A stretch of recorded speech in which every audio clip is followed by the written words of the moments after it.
શું તમે રેસ્ટોરન્ટના અને બહારના દહીંવડા ખાઈને કંટાળ્યા છો? તો આવા ફ્લફી અને એકદમ ટેસ્ટી એવા દહીંવડા બનાવવા માટે મારો આખો વિડીયો સ્કીપ કર્યા વગર જોજો. દહીંવડા બનાવવા માટે આપણે એક વાડકીનું આવી રીતે માપ સેટ કરી લેવાનું છે. મેં અહીં 2 બાઉલ અડદની દાળ લીધી છે અને એકદમ એનાથી અડધી મગની મોગર દાળ લેવાની છે અને આ લેવી જરૂરી જ છે. એકલી અડદની દાળના વડા નહીં સારા બનશે, એટલે મગની દાળ નાખવી જરૂરી છે. હવે આપણે એને હલાવી લઈશું અને એને 2-3 પાણીથી ધોઈ લેવાનું છે અને 2-3 પાણીથી ધોયા પછી કમસે કમ એને 2 થી 3 કલાક રેસ્ટ આપવાનો. જો તમારી પાસે સમય હોય તો 4 કલાક પણ આ તમે દાળને રેસ્ટ આપી શકો છો, પલાળી શકો છો. નહીં તો ઓછામાં ઓછું 2 કલાક તો આપણે આને પલાળવું જ પડશે. હવે તમે જો છો 2-3 પાણીએ ધોયા પછી હવે આપણે આની અંદર પાણી નાખી દીધું છે પલાળવા માટે અને હવે એને આપણે 3-4 કલાક રેસ્ટ આપીશું. 3-4 કલાક રેસ્ટ આપ્યા પછી તમે જોઈ શકો છો કે આપણી દાળ પલળી ગઈ છે. હવે આ દાળને આપણે વાટી લેવાની છે અને જ્યારે આપણે વાટીએ ત્યારે એમાં પાણી નથી નાખવાનું. જ્યારે આ દાળ આપણે લઈએ છીએ ત્યારે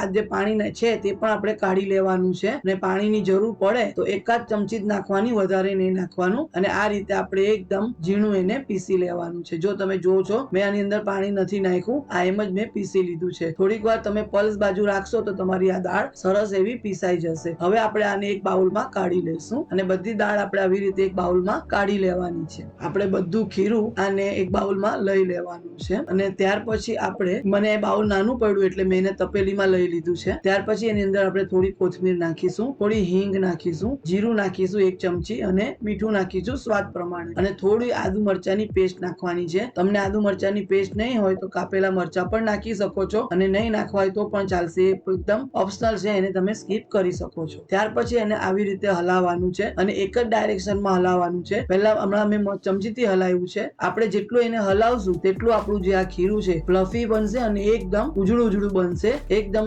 આપણે દાળનો કલર બદલાઈ જશે. જો તમે જોઈ શકો છો આવી રીતે એક હાથથી તપેલી પકડવાની છે અને એને એકદમ એક જ ડાયરેક્શનમાં હલાવવાનું છે અને આ હલાવવું એકદમ જરૂરી છે. આ દહીં વડાનું મેઇન સ્ટેપ છે અને એને ફોલો કરવું જરૂરી છે. આની અંદર કોઈ પણ સોડા નાખવાની જરૂર નથી, કારણ કે આપણા વડા આપણે જે આનાથી હલાવશું તેનાથી જ ફ્લફી અને એકદમ પોચા બનશે. આને કમસે કમ 5 થી 7 મિનિટ, ને તમારામાં વધારે પેશન હોય ને તમે વધારે એને ફ્લફી બનાવી શકતા હોય તો 10 મિનિટ સુધી જો આને તમે ફેંટશો તો તમારું ખીરું એકદમ સરસ બનશે. હવે આને આપણે ફ્લફી બન્યું છે તે ચેક કરવાનું છે. એ કેવી રીતે કરશું? એક બાઉલમાં આપણે પાણી લઈ લઈશું, સાદું પાણી લઈ લેવાનું છે અને ત્યાર પછી એની અંદર થોડું નાખવાનું. જો તમે જોવો છો નાખતાની સાથે ઉપર નથી આવી, એનો મતલબ એમ છે કે હજી આપણે આ ખીરું વડા બનાવવા માટે તૈયાર નથી. હજી આપણે વધારે એને ફેટવું પડશે. મેં અહીં 5 થી 6 મિનિટ જ ફેંટ્યું છે, પણ વધારે હજુ ફેટવું પડશે. એટલે ફરીથી આપણે એને ફેટવાનું છે 3-4 મિનિટ ને કમસે કમ બધી પ્રોસેસ થતા 10 મિનિટ લાગશે. આ ખીરું ફેટવાની મહેનત જ છે, બાકી તો દહીં વડા બનાવવા એકદમ ઈઝી છે. જો તમે જોશો મેં 3-4 મિનિટ ફેટી લીધા છે. હવે ફરીથી આપણે એને ચેક કરીશું. એક બાઉલમાં ફરીથી પાણી લેશું અને એમાં થોડું આપણે ખીરું નાખશું. જો તમે જોશો નાખતાની સાથે જ એકદમ ઉપર તરી આવે એટલે સમજવાનું કે આપણું ખીરું એકદમ સરસ ફ્લફી થઈ ગયું છે. જો મેં ફરીથી તમને બીજી વાર પણ બતાવ્યું છે. બસ હવે આપણું ખીરું આ વડા બનાવવા માટે તૈયાર થઈ ગયું છે. એને હવે આપણે સાઈડમાં મૂકી દઈશું. ત્યાર પછી એક થોડું પાણી લઈ લઈશું એક તપેલીમાં અને એ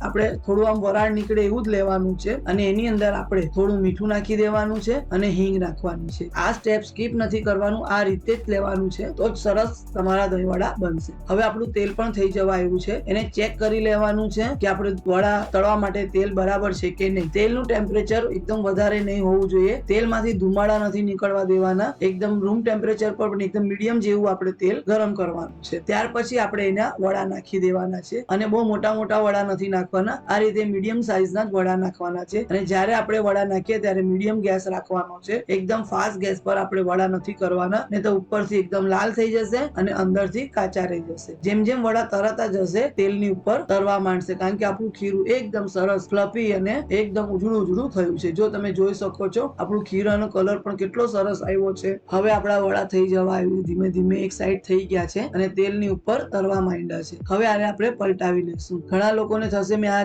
વડા ચમચીથી નાખ્યા છે, પણ હું જ્યારે પણ બટેકા વડા બનાવું છું, દાળ વડા બનાવું છું ત્યારે હું એને ચમચીથી જ નાખું છું. તમે ચાહો તો હાથથી પણ નાખી શકો છો, પણ તમને ચમચીથી નહીં ફાવે તો હાથથી પણ તમે નાખી શકો છો. જો તમે જો છો આપણે વડા પલટાવ્યા, કેવા સરસ થઈ ગયા છે આપણા વડા. બસ આવા જ રાખવાના છે, એકદમ ડાર્ક કલરના નથી કરી દેવાના. આવા જ મીડિયમ બદામી રંગના થાય એવા આપણે તળી લેવાના છે. હવે આપણા વડા એકદમ સરસ તળાઈ ગયા છે, પણ આને તળીને તરત જ આપણે પાણીમાં નથી નાખવાના, કારણ કે જ્યારે આ વડા તળીને આપણે બહાર કાઢતા હોય છે તો અંદર પણ એની પ્રોસેસ થતી હોય છે. જ્યારે તમે તરત જ આને પાણીમાં નાખશો તો તમારા જે અંદર વડા છે એની જે પ્રોસેસ થતી હોય, જે અંદર કૂક થતા હોય છે તે બંધ થઈ જશે અને તમારા વડા અંદરથી તમને કાચા લાગશે. જ્યારે તમે દહીં વડા ખાશો ત્યારે તમને લોટ જેવું લાગશે, ખીરું કાચું છે એવું લાગશે. એટલે એને 2 મિનિટ આપણે થાળીમાં કાઢી લેવાના છે, થોડા રૂમ ટેમ્પરેચર પર આવવા દેવાના છે. હવે દહીં વડા માટેનું આપણે દહીં તૈયાર કરી દઈશું. એક બાઉલમાં દહીં લઈ લેવાનું છે અને એની અંદર દળેલી જ ખાંડ નાખવાની છે, તો જ એને તો પછી ખાંડ આપણી આખી રહેશે તો દહીં વડામાં આપણે ખાવામાં મજા નહીં આવશે. આની અંદર મેં 3 ચમચી ખાંડ નાખી છે. તમે ચાહો અને મીઠું વધારે જોઈતું હોય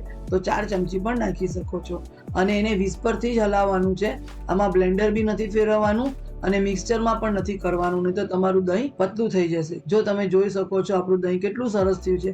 મને થોડું ગાળું લાગે છે એટલે હું જરા આના અંદર પાણી નાખું છું. ખાલી 2 કે 3 ચમચી જેટલું જ પાણી નાખવાનું છે, વધારે નથી નાખવાનું, કારણ કે આપણું આ દહીં ઘરનું જમાવેલું છે એટલે એકદમ સરસ ગાળું એવું આપણું દહીં છે. થોડું પતલું કરવા માટે એની અંદર 2-3 ચમચી પાણી નાખી દેવાનું છે. જો તમે જોઈ શકો છો હવે આપણું દહીં તૈયાર થઈ ગયું છે. અને આની અંદર તમે ચાહો તો ચપટી મીઠું પણ નાખી શકો છો, એ ઓપ્શનલ છે, તમારે નાખવું હોય તો. હવે આપણે જે પાણી તૈયાર કરેલું હતું તે પાણીમાં આપણે પાણી બી થોડું ઠંડુ થઈ ગયું છે અને આપણા વડા પણ થોડા ઠંડા થઈ ગયા છે, એટલે હવે આપણે એને અડકી શકીએ એવું પાણી થયું હોય ત્યારે આપણે આની અંદર વડા નાખી દેવાના છે. જો તમે જો છો આપણા બધા વડા કેવા પાણી ઉપર તળે છે, આનો મતલબ એમ છે કે આપણા વડા એકદમ જાળીદાર અને એકદમ પોચા અને ફ્લફી બન્યા છે. જો એકદમ જાળીદાર નહીં બને અને ફ્લફી નહીં બને તો આપણા વડા ઉપર તરતે નહીં. આ તરે છે એટલે આપણે સમજવાનું કે આપણા વડા એકદમ સરસ થયા છે. હવે આપણે એને 5 મિનિટ રહેવા દેશું અને પાણીની અંદર ઓછામાં ઓછું 5 મિનિટ ને વધારામાં વધારે 15 મિનિટ રહેવા દેવાનું. અને હવે આપણે લીલી ચટણી, મીઠી ચટણી બધું તૈયાર છે. હવે આપણે આને એસેમ્બલ કરી દઈશું. હવે આપણે પાણીમાંથી એને કાઢી લેવાના છે, આવી રીતે નીચોવી લેવાનું છે અને ત્યાર પછી એક ડીશમાં આપણે લઈ લેવાનું છે, જેમાં આપણે એને સર્વ કરવાના છે તે ડીશમાં. આવી રીતે ડીશમાં બધા વડા લઈ લેવાના અને ત્યાર પછી આની અંદર આપણે પહેલા દહીં નાખી દેવાનું છે. સૌથી પહેલા દહીં જ નાખવાનું, કારણ કે દહીં વડામાં મેઇન ટેસ્ટ વડાનો અને દહીંનો હોય છે. તમે વધારે પડતો આની અંદર બધા મસાલા નાખશો તો તમને એની અંદર દહીં વડાનો ટેસ્ટ પ્રોપર નહીં આવશે. તમે મારી આ એક રીતે બનાવી જોજો, દહીં વડા કેવા બન્યા મને જણાવજો. 2-3 ચમચી દહીં નાખ્યા પછી આની અંદર આપણે આ કોથમીર ફૂદના મરચાની ચટણી છે તે નાખી દેવાની છે અને થોડી જ નાખવાની, 1 જ ચમચી જેવી, વધારે નહીં નાખવાની. અને આપણે મરચા જે વડામાં પણ નાખ્યા છે એટલે. ત્યાર પછી મીઠી ચટણી નાખવાની છે અને આ ખજૂર અને ગોળની ચટણી છે. તમારે આવી ચટણી શીખવી હોય તો મને કોમેન્ટ કરજો. ત્યાર પછી ચપટી સંચળ નાખવાનું છે અને જીરું, શેકેલા જીરાનો પાવડર નાખવાનો છે, કારણ કે દહીં વડામાં શેકેલા જીરાનો પાવડરનો ટેસ્ટ બહુ સરસ લાગે છે. ત્યાર પછી ચપટી આપણે લાલ મરચું નાખી દેવાનું છે. તો ઘણા લોકો આના પર દાડમ પણ નાખે છે, મારા ઘરમાં નથી ભાવતા એટલે મેં નથી નાખ્યા. ત્યાર પછી કોથમીર નાખીને આપણે એને સર્વ કરી દઈશું. જો તમે જોઈ શકો છો આપણે અહીં દહીં વડા સર્વ કરી દીધા છે. તમારે આવા એકદમ ફ્લફી અને એકદમ જાળીવાળા અને પોચા એવા ખટમીઠા દહીં વડા બનાવવા હોય તો તમે મારો આ વિડીયો જો અને બનાવો. કેવા બન્યા મને કોમેન્ટમાં જણાવો. રેસ્ટોરન્ટમાં અને લારી પર ખાઈને કંટાળ્યા હોય તો ઘરે બનાવો અને એને હોળી જેવા પ્રસંગમાં તમે એકદમ એન્જોય કરી શકો છો. દહીં વડા બનાવવા એકદમ આસાન છે. તમે દરેક ટિપ્સને ફોલો કરો અને આ દહીં વડા બનાવો. તમને જો મારો આ વિડીયો ગમતો હોય તો લાઈક કરો, શેર કરો, સબસ્ક્રાઇબ કરો, કોમેન્ટ કરો અને બેલ આઇકોન દબાવવાનું નહીં ભૂલતા. હવે ફરી મળીશું નવા વિડીયો સાથે, નવી રેસીપી સાથે. Thank you for watching. આવજો.